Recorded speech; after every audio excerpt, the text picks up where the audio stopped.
Okay, welcome back. Today we're having a look at the SQA's National 5 Mathematics 2015 Paper 1, which is the non-calculator paper. We'll be going through that quite quickly. Remember, you can pause at any time to go over the question yourself, then watch the solution. There is normally more than one way to solve a question, so if you have a way that differs slightly, that's totally fine. Remember, show all of your working, and calculators are not allowed. Question 1, evaluate. We've got 6 and a fifth minus 2 and a third. So if we turn these into top-heavy fractions, we take the denominator and multiply it by the whole number outside and add that on to the numerator, which gives us 31 fifths minus 2 and a third, so 3 times 2 is 6, plus 1 is 7 thirds. Next up, we need to do a cross multiply, or you might know this as the smile and kiss method. There's our smile, and here's the kiss. Each one of those lines is a multiplication. So 3 times 31 is 93. 5 times 7 is 35. And 5 times 3 is 15, giving us 93 minus 35 over 15, which simplifies to 58 over 15. Now, to simplify that, we need a common factor between the top and the bottom there. The factors of 15 are 1, 15, 3, and 5. And none of those are factors of 58. So we're done, and we can move on. Question 2. Solve algebraically the inequality. So we get 11 minus 2 brackets 1 plus 3x. Close the bracket is less than 39. Break the bracket initially, and we get 11 minus 2 minus, because that's a negative in there, minus 6x, which is less than 39. So 11 minus 2 is 9, minus 6x is less than 39. Take the 9 from both sides and we get that negative 6x is less than 30. And when we divide by a negative, the sign switches sides. So we're going to have that x is greater than 30 divided by negative 6. So x is greater than 5. Divided by the negative there is what switched our sign. Alternatively, you can move the x's to the right-hand side, but at the end you just still need to do that switch so that we get the x is greater than 5. Okay, in question 3, we've got a question about the angles inside triangles inside a circle. So this is a bit of circle geometry here. AC is the tangent to the circle with a center of O, a fixed point of contact of B. So if B is a point of contact with a tangent and O is the center, then we know that we have a right angle there. Now it carries on and says that DE is the diameter of the circle, where F is a point on the circumference. So DE is the diameter, F is on the circumference, giving us a right angle in there. We also, if DE is a diameter, get that this angle in here is also a right angle. We might not need it, but it's useful to know. Now, ABD is 77 as marked on, DEF is 64 as marked on, and we want to calculate the size of BDF. So start at B, move up to D, down to F. The angle enclosed in those two lines is this angle here. So, looking at this information, if we know that ABO is a right angle, then this angle in here must be 90 minus 77, which is 13 degrees. And we know then that since that's a radius and that's a radius, that this is an isosceles triangle, which means that that is also 13 degrees. So we've got one of the two angles here. Let's have a look at DFE, that right angle triangle there. Triangles add up to 180. Minus 90 is 90. So 90 minus 64 is 26 degrees.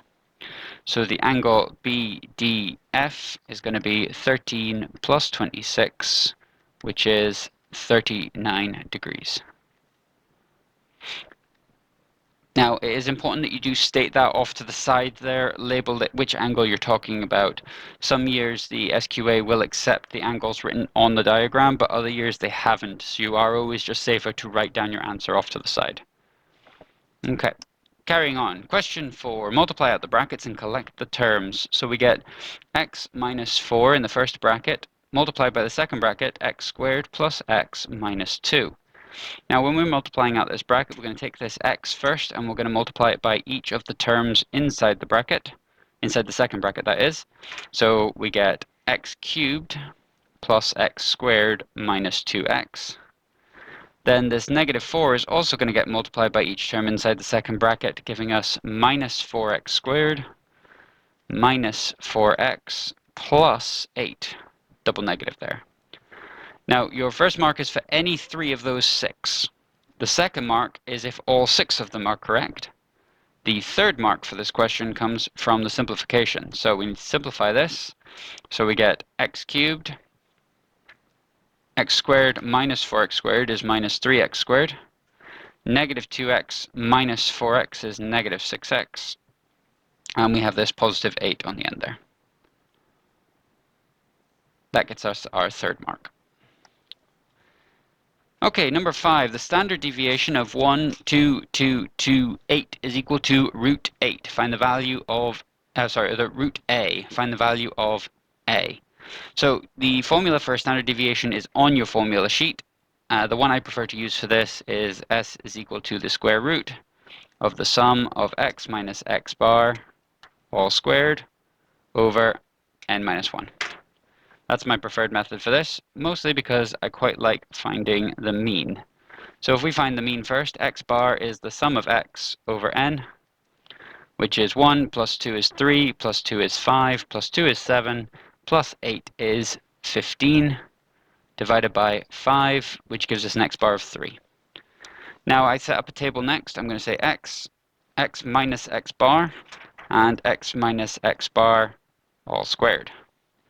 Now I use this table here because I can then find each of these values quite simply, like so. So our x's are 1, 2, 2, 2, and 8. So this number, take away our mean, is negative 2, negative 1, negative 1, negative 1, 5. And then we're going to square each of these, giving us 4, 1, 1, 1, 25. So the sum of x minus x bar, all squared, is going to be these numbers added together. 4 and 1 is 5, plus 25 is 30, add on these extra 2 is 32. And now we can come back to our formula, and we can say then the standard deviation is equal to the square root of 32 over 1, 2, 3, 4, 5, so n equals 5. n minus 1 is 4, giving us the square root of 8. Telling us then, and we don't need to simplify that a equals 8. Answering our question. You will get exactly the same answer if you use the alternative formula for the standard deviation if you are more comfortable with it. It does generate exactly the same answer. Question 6 is a little bit of your knowledge of trig graphs. The graph of y equals a sine bx is shown in the diagram. So a is the amplitude of this graph, because normally a sine graph looks like that. There's 360, 1, and negative 1. The amplitude then is how tall it is above the center line. So in this case, a is going to be 4. A equals 4. B is our frequency. So how many sine waves do we achieve within 360? So there's 360 here. So here's our first sine wave ending, our second sine wave ending. There's our third sine wave ending. So B is equal to 3. And that's all we need for that one. Carrying on, the graph below shows part of the parabola with the equation of the form y equals brackets x plus a all squared plus b. So that's our completed square form, and we're given the turning point here as 2, negative 4. We're asked initially to find the values of a and b. Now, a and b in here come from a little bit of knowledge about a parabola drawn with the completed square, is that the turning point happens at negative a, comma b. Okay, so if our turning point is 2, negative 4, so our turning point is 2, negative 4, then negative a is equal to 2, which means a equals negative 2. A equals negative 2. B is just straight up equal to negative 4. B equals negative 4. There's our marks for each of those. Apologies for the bell, we are in a classroom. Write down the equation of the axis of symmetry of the graph. Well, the axis of symmetry is this line of symmetry that passes down through the x-coordinate here at 2. So the axis of symmetry there is just x equals 2. It is a vertical line passing through x equals 2 at any value of y. It must be in the form x equals. If you write 2 there, you will not get that mark. So, question 8. Find the equation of the line joining the points -2, 5 and 3, 15. Sorry. Give the equation in its simplest form. So,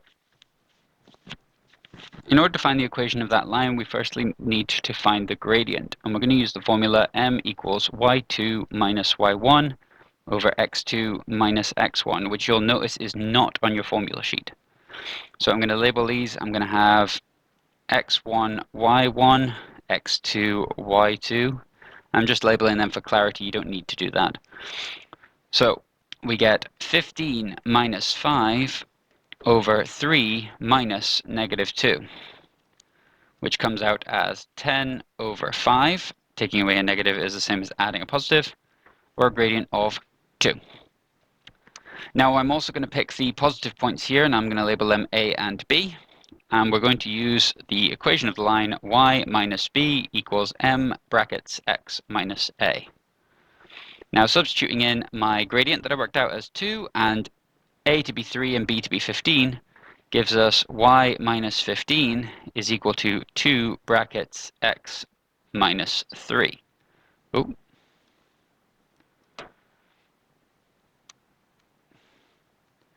X minus 3. Close that bracket. Now, when we rearrange this, we get then that y is equal to 2x minus 6 plus the 15 that we're going to take from the other side. So y is equal to 2x plus 9.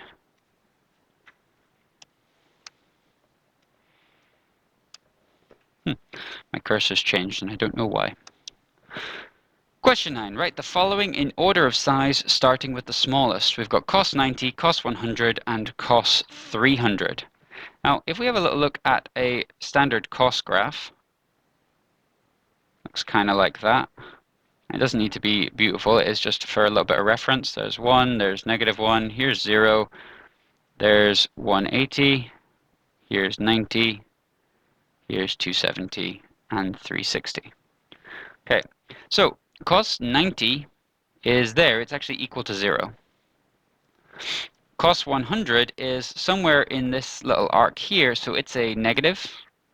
And cos 300 is past the 240 mark, so it's somewhere up here, it's positive. Oh, positive. So in size order starting with the smallest, we could say then that we have cos 100 degrees, comma, cos 90 degrees, comma, cos 300 degrees. Justify your answer. Cos 100 degrees is negative.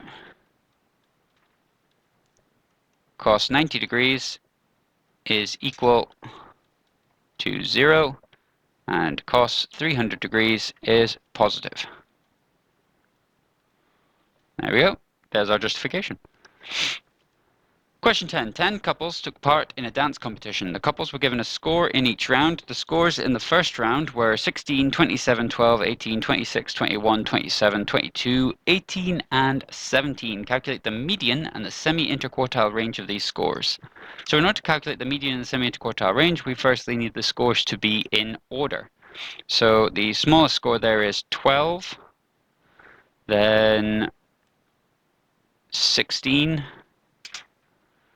then 17, and we've got two 18s. I'm just marking them off as I go.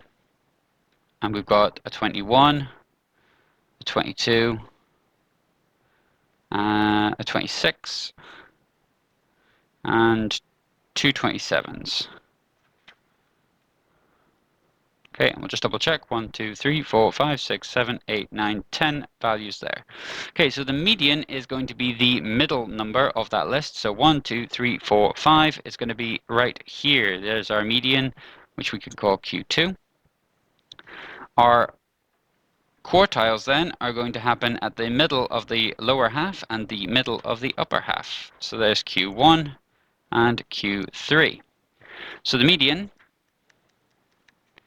is going to be halfway between 18 and 21. So we're going to get 21 minus 18 divided by, 21 plus 18 divided by 2. 21 plus 18 divided by 2, which is 39 divided by 2 is going to be 19.5.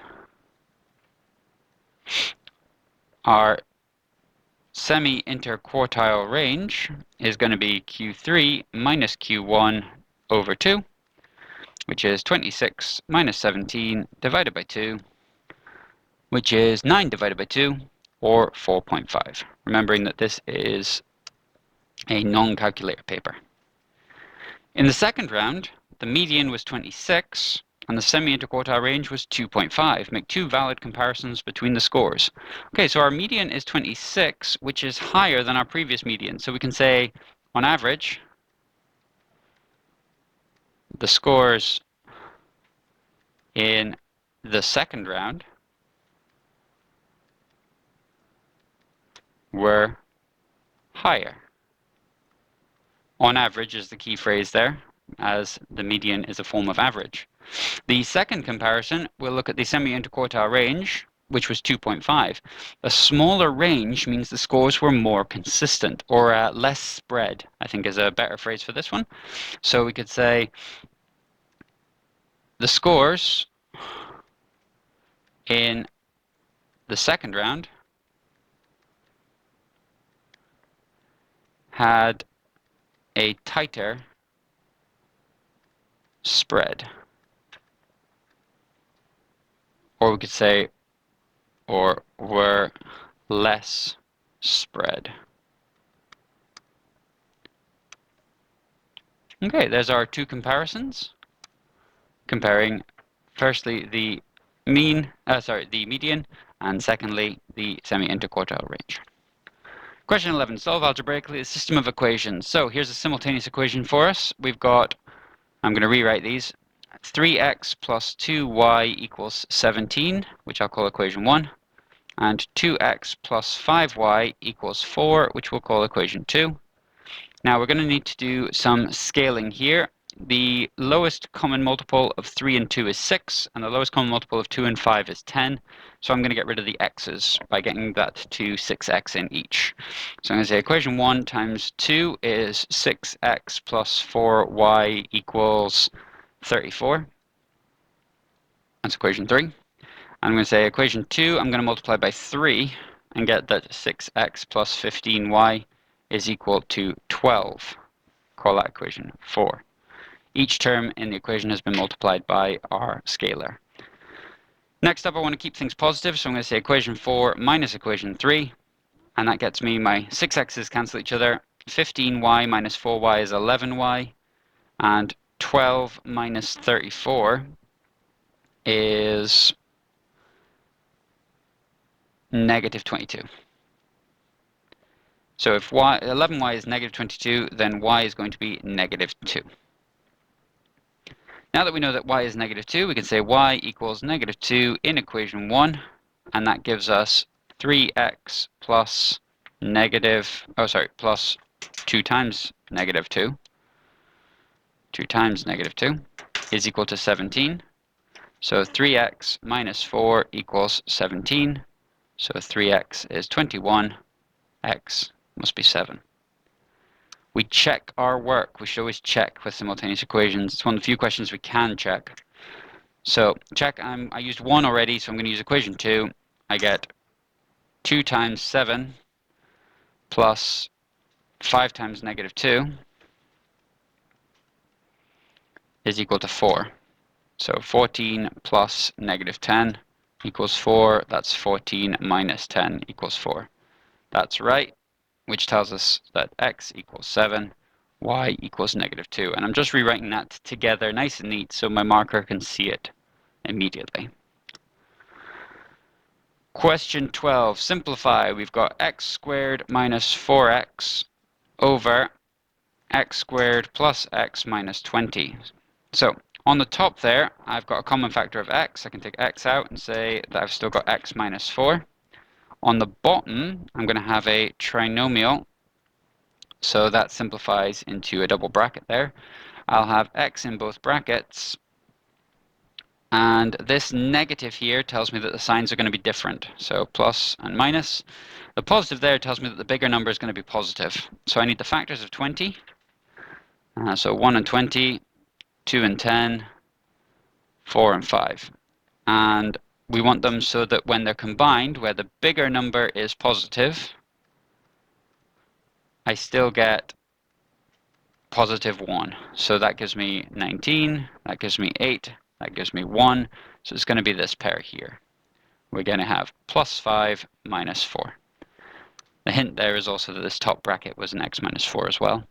So this x minus 4 on the top and the x minus 4 on the bottom will cancel each other, giving us x over x plus 5. There's our simplified form. Question 13, express 4 over root 8 with a rational denominator, giving your answer in its simplest form. So we've got 4 over root 8. If we want to take the denominator off the, the surd off the bottom there, I'm going to multiply top and bottom by root 8, which is the same as timesing by 1. So I'm not actually changing the fraction at all. I get 4 root 8 over 8. Now, root 8 will simplify. Because root 8 is root 4 times 2. So that's 4 times root 4 times 2 over 8. And that obviously comes out as 8 root 2 over 8, which is just root 2 in its simplest form. Question 14, evaluate 8 to the power 5 over 3. So 8 to the power 5 over 3 is the same as the cubed root of 8 to the power 5. Just rearranging that with our laws of surds and indices. The cubed root of 8 is 2, and it's still to the power 5. So 2 squared is 4, cubed is 8, to the power 4 is 16, to the power 5 is 32.